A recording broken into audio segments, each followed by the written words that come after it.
He drank her alien blood. Now they're soul bonded forever by royal law. The sky above Outpost Theta 9 simmered in hues of violet and rust as 2 moons climbed slowly into view. The planet, called Veltrax by the locals, was known for its hostile environment, dense jungles, and the priceless mineral buried beneath its crust. To Corporal Jace Riker, it was just another alien rock the Terran Empire wanted to claim. Jace leaned against the shattered hull of a dropship, his right arm slick with blood. Not his own. He held a small glass vial, its crimson contents still warm, the taste of it sharp in his mouth. He hadn't meant to drink it. His water supply was destroyed in the ambush, and when he saw the wounded alien girl, her blood pooling into a sacred silver bowl, he thought it was some kind of healing tonic. It had revived him instantly. He looked down at the girl now. Her skin shimmered like starlight, her long ruby-red hair falling over the moss-covered ground. Her eyes fluttered open, glowing, intelligent, furious. "You," she rasped, her voice both melodic and piercing. "You drank my blood?" Jace stiffened. "Yeah, sorry. "I didn't know it was yours." She sat up slowly, her pupils narrowing like a feline's, then dilating as she scanned his face.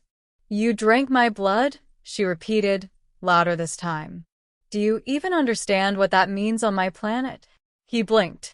"No, but I'm guessing it's not a casual thing." She leapt to her feet, graceful, regal, despite her wounds, and backed away, placing her hands on her temples in disbelief. "You've just claimed me," she hissed. "By Veltraxi law, by royal bloodline, we are now bound." "Wait." "What?" She turned back to him, her crimson eyes filled with panic, and something deeper beneath it. "My name is Princess Silari of the House Veltharn. The blood of my line is sacred. Drinking it's an ancient rite. A binding. A vow." "You have invoked the right of Sothrel." Jace held up his hands. Okay, slow down. I didn't mean to invoke anything. I was dying. I thought it was medicine." Silari's breathing slowed as she regarded him. "Intent does not matter. The bond is sealed. If you break it, I will die, and so will you." The jungle around them pulsed with alien life, massive fern-like trees whispering with bioluminescent vines. Somewhere in the distance, a hunter beast howled.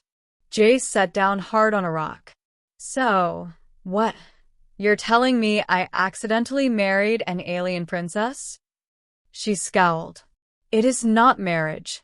It is something far more serious. Our souls are intertwined now.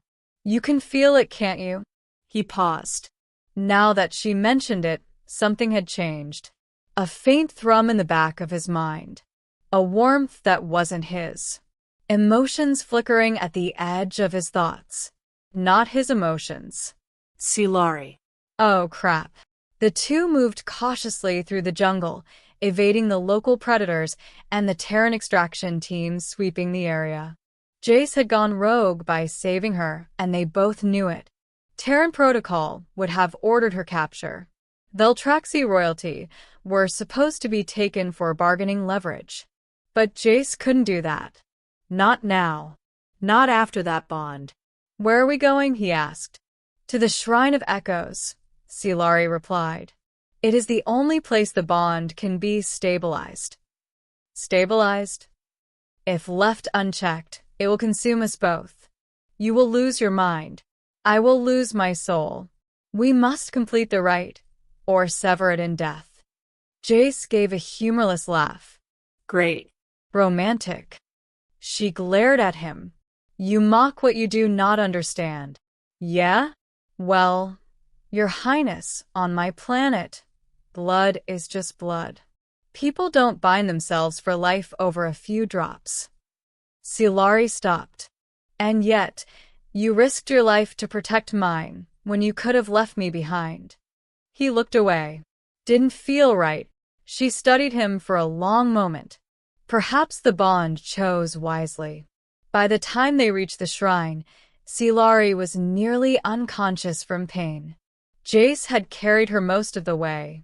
The ancient temple was carved into a cliffside, glowing with runes that pulsed as they approached, as if sensing her return.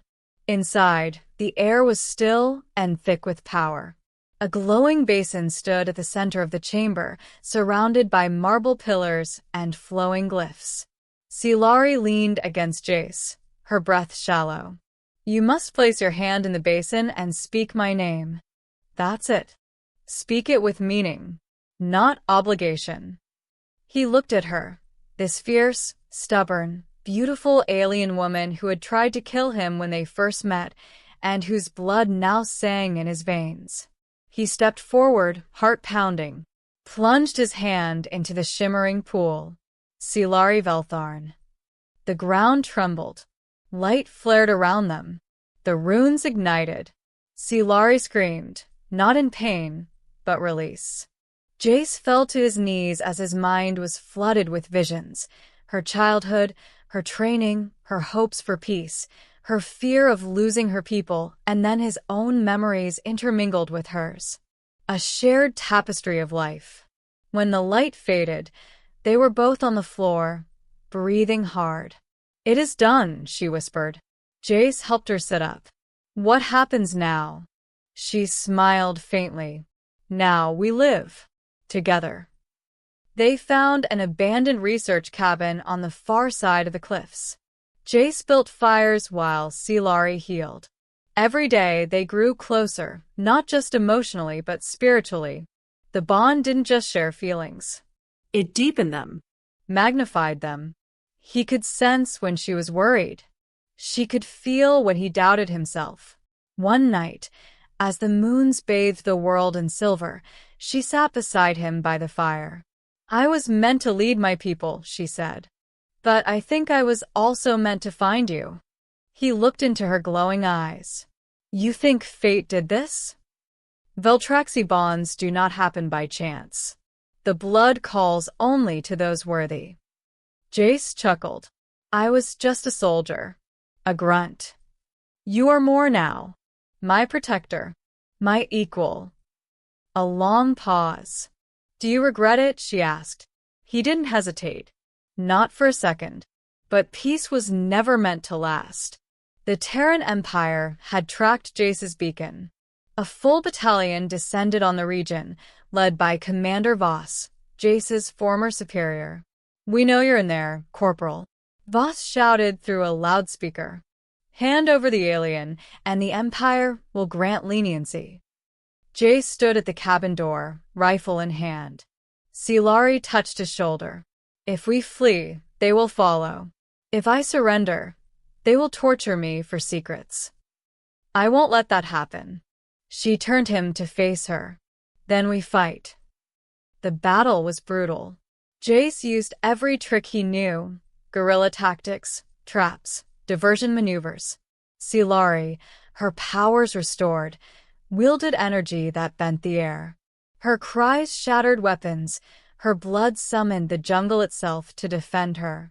Together, they held the cabin against overwhelming odds.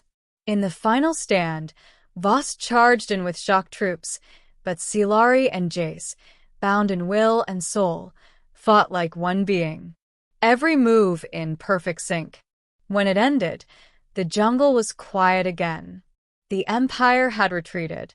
Jace collapsed beside her. She was injured again. So was he. But they were alive. "You still think this bond is a curse?" she teased weakly. He kissed her forehead. No. "It's the best damn thing that's ever happened to me." Epilogue. Months later, the Empire officially abandoned Veltrax, calling it unsalvageable. Secretly, Silari and Jace built a new alliance, Veltraxi and rogue Terrans alike. And legends spread, of a human who drank alien blood and became more than human.